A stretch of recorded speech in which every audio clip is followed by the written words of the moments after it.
ليه الراجل ده بيرش ملح قدام بيته؟ الموضوع مش عشوائي خالص، دي واحدة من أكتر وأهم الاحتياطات اللي الأمريكان بيعملوها قبل أي عاصفة تلج كبيرة. المشكلة مش في كمية التلج اللي هتنزل، المشكلة بتحصل أول ما طبقة التلج تلمس الأرض وتمسك فيها. بالنهار بتسيح شوية، وبالليل لما الدنيا تسقع تاني بتتجمد، وفجأة مدخل البيت يتحول لطبقة جليد صلبة زي البلاطة. ساعتها الموضوع ما يبقاش إزالة تلج، ده كأنك بتكسر خرسانة. عشان كده أول ما التلج يبدأ ينزل الناس بترش طبقة خفيفة من ملح إزالة الجليد. الهدف مش إن هو يسيح التلج فورا، لكن بيمنعه إن هو يمسك في الأرض من الأساس. لما الملح يختلط بمية التلج بيكون محلول ملحي. الفكرة هنا مش حرارة، الفكرة إنه بيقلل درجة التجمد، ولما درجة التجمد تقل يبقى صعب على التلج إن هو يتحول لكتلة جليدية صلبة، وده بيخلي التنظيف بعد كده أسهل بكتير. بعد ما العاصفة تخلص معظم التلج بيتشال بالجرافة، بس دي مش آخر خطوة.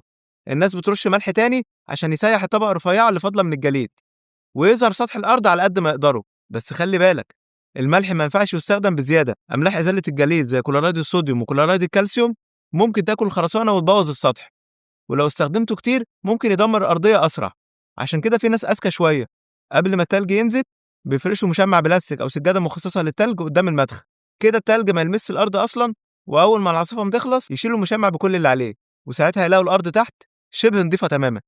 وأخيرا لو عجبك الفيديو اضغط لايك وشير، وتابعني وانتظر مزيد. شكرا.